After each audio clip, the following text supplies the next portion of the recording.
Ya, terima kasih pemirsa Anda masih menyaksikan laporan 8 pagi Garuda TV. Menteri Koordinator Bidang Pembangunan Manusia dan Kebudayaan, Muhadjir Effendi, mendukung pembayaran uang kuliah tunggal menggunakan pinjaman online resmi. Menurut Muhadjir Effendi, segala upaya yang dapat meringankan beban mahasiswa dalam membayar pendidikan harus didukung.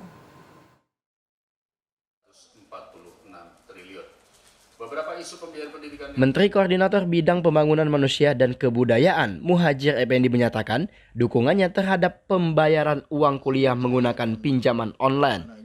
Menurut Muhadjir, tidak ada yang salah dengan sistem pinjol. Kesalahan hanya muncul jika terjadi kecurangan atau penyalahgunaan dalam peminjaman. Pokoknya ada semua inisiatif baik untuk membantu kesulitan mahasiswa harus kita dukung. Gitu. Termasuk pinjol asal itu resmi dan bisa dipertanggungjawabkan, transparan dan dipastikan tidak akan merugikan mahasiswa. Kenapa tidak? Gitu. Kan pinjol ini sebetulnya kan sistemnya aja.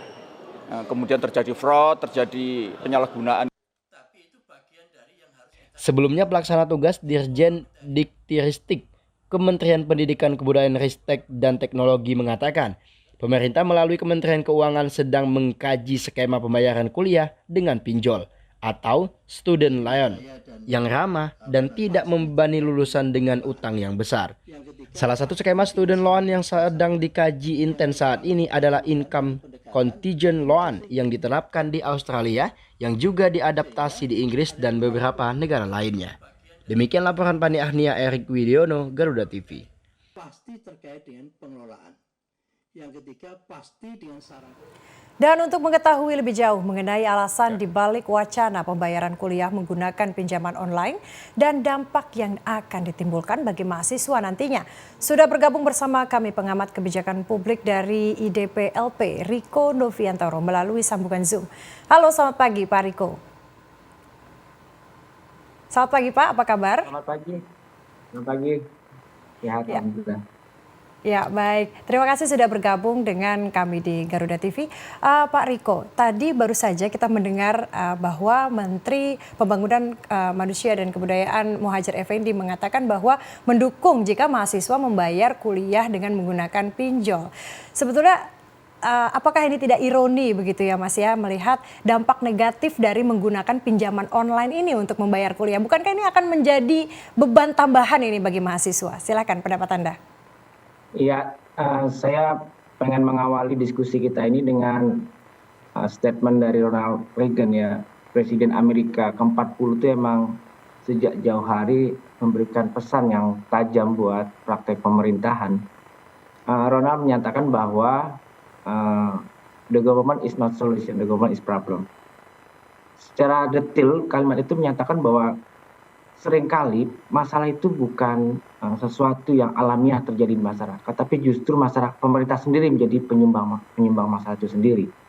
Ini yang seringkali terlihat atau tergambar di dalam praktek pemerintahan kita selama ini, di mana pemerintah merekayasa atau memproduksi kerusuhan, kegaduhan, bukan memproduksi keteduhan.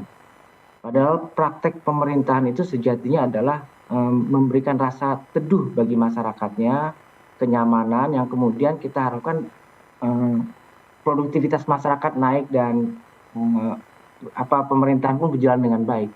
Nah, beberapa hari kali ini kita sering melihat kegaduhan-kegaduhan itu dimunculkan oleh pemerintah itu sendiri. Saya pikir ini sangat related ya dengan disampaikan oleh gagasan Ronald Reagan Presiden Amerika ke-40 tahun 1960 sampai 1998 yang dua periode. Dan ini memang tampak di kita, gagasan pinjol itu menjadi sesuatu yang sangat ironi, benar sekali tadi ya. Meski saya juga bisa menangkap sebetulnya gagasan pemerintah kita terkait sama pinjaman itu. Di sejumlah negara juga melakukan hal sama, ada peminjaman dana pendidikan buat mahasiswanya. Tapi mungkin definisi pinjol itu terlalu negatif buat kita ya. Ada kok dana lain yang bisa dilakukan oleh mahasiswa.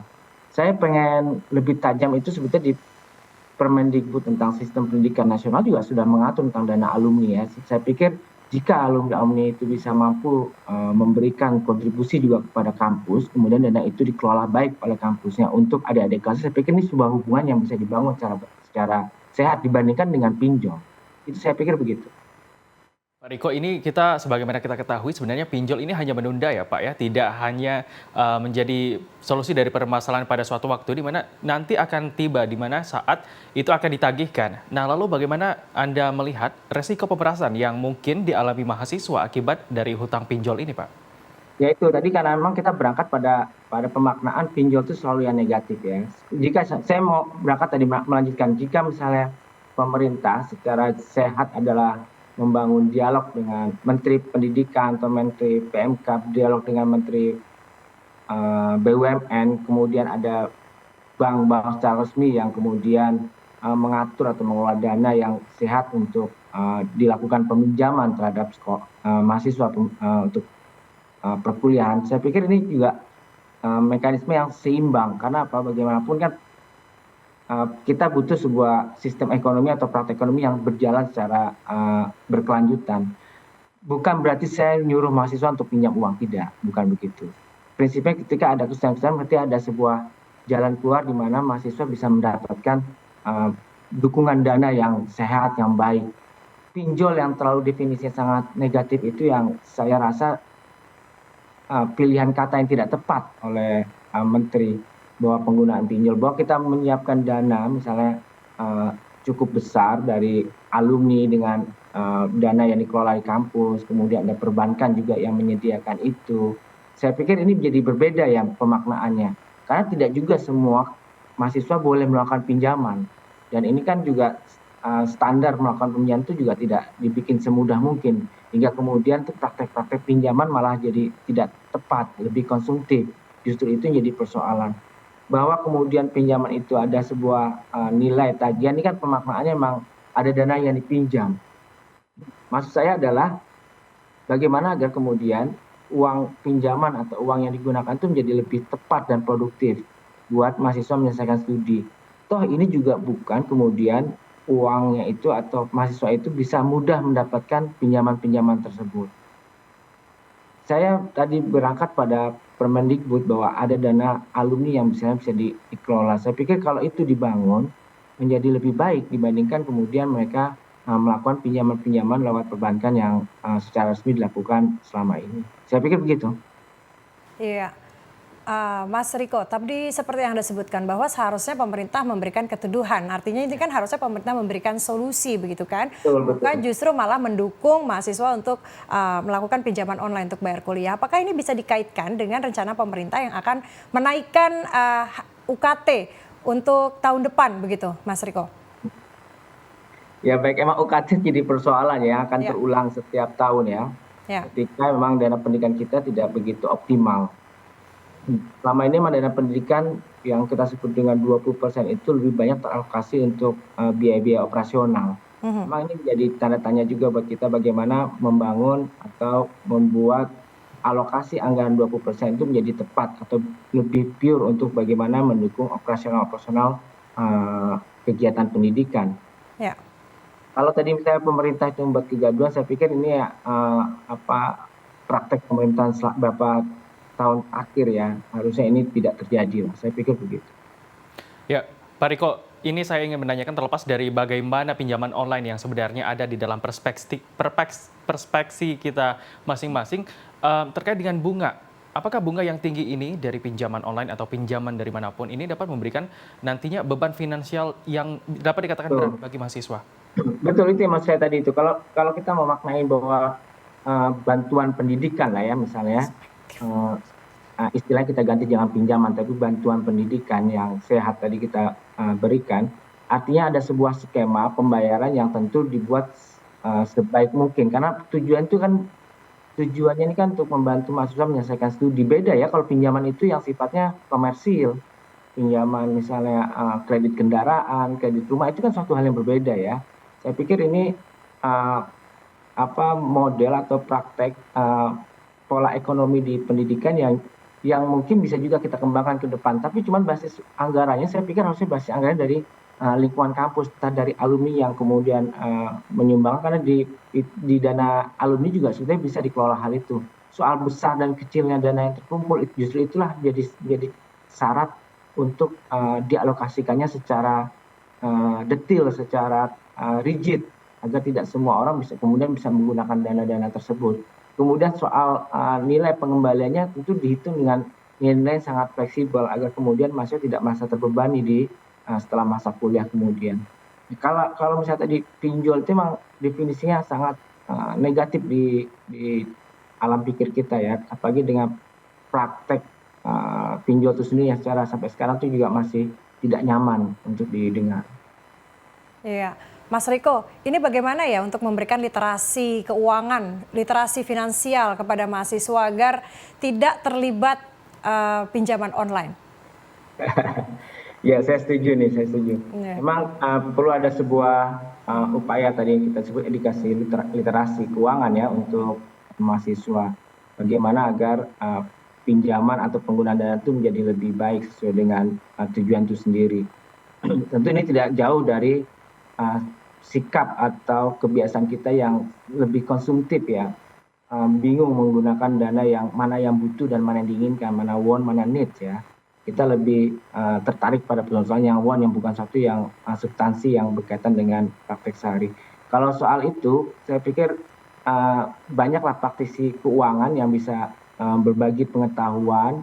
Dan tapi sekali lagi, saya harap regulasinya dulu kalau bagaimana mekanisme peminjaman itu diatur secara baik dan fleksibel buat mahasiswa, ini menjadi jalan keluar. Namun bukan berarti kemudian ketika ada pinjaman kemudian uang kuliahnya mahal, ya tidak juga ya. Artinya uang kuliah itu juga dihitung secara sehat, di mana ada pihak kampus sebagai penyelenggara pendidikan, kemudian ada mahasiswa yang terlibat dan ada stakeholder lain di lingkungan kampus itu juga bisa sama-sama mendukung praktik pendidikannya di perguruan tinggi. Bukan berarti tadi saya setuju kemudian dorong dulu pola ekonominya, nanti kemudian uang kuliahnya bisa semudah itu dinaikkan dan alasan nanti kalau nggak bisa bayar kan pakai dana bantuan pendidikan misalnya, itu juga nggak demikian. Ya, Pak Riko, lalu bagaimana peraturan ataupun perlindungan konsumen yang berlaku terhadap pinjaman online untuk pendidikan ini? Saya sih belum tahu kalau untuk mekanisme, tapi kalau dalam undang-undang konsumen juga sudah jelas. Kalau terkait dengan aturan atau standar tentang mekanisme pinjaman atau bantuan pendidikan itu kan diatur oleh OJK. Jadi saya pikir OJK juga pasti akan paham ketika ternyata hal itu sangat membebani mahasiswa. Tapi kalau misalnya pemerintah turun tangan dengan cara membuat regulasi yang sehat bagi mahasiswa untuk melakukan permohonan bantuan pendidikan, tentu OJK juga akan memperhatikan dengan praktek keuangan itu. Ini kan OJK melihat dari sisi praktek bisnis ya, yang dalam pengertian tentu pure pada kepentingan ekonomi yang sehat. Tapi kalau kemudian dengan bantuan pendidikan ini kan bukan pure bisnis, ada misi sosial di balik itu, memudahkan mahasiswa untuk mendapatkan menyelesaikan studi. Namun lagi-lagi saya sampaikan, ketika itu pun dilakukan bukan berarti nanti uang kuliah boleh naik. Uang kuliah boleh sedemikian rupa dibuat mahal hingga kemudian mengarahkan mahasiswa menuju ke arah sana. Saya pikir nggak demikian. Kalau boleh misalnya, tapi saya nggak tahu ya apakah ini ya. LPDP kan kita punya dana itu yang dikelola oleh pemerintah.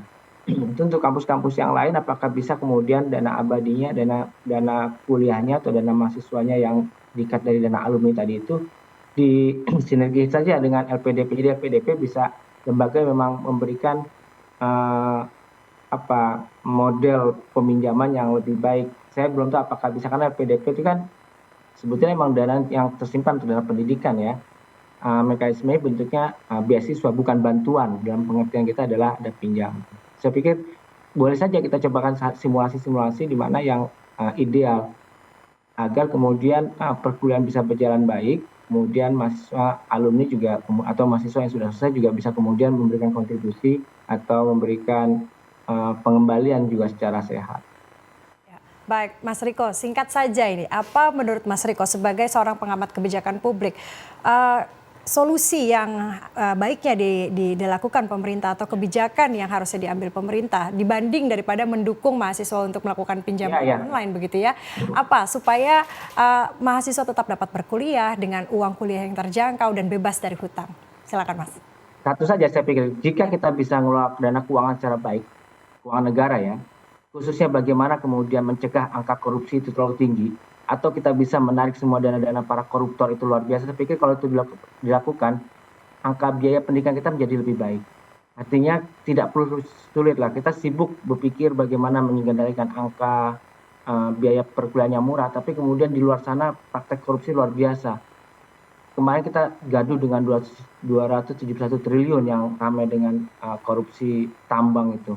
Jika itu bisa diselamatkan dana itu, saya pikir masa depan anak bangsa kita nggak terlalu rumit. Ini kan karena satu sisi kita sibuk dengan persoalan pendidikan yang ada kekurangan dana, tapi kemudian di belahan kehidupan kita yang lain tuh ada praktek korupsi yang luar biasa, kemudian proses penelusuran kasusnya juga tersendat-sendat dan terlalu rumit lah.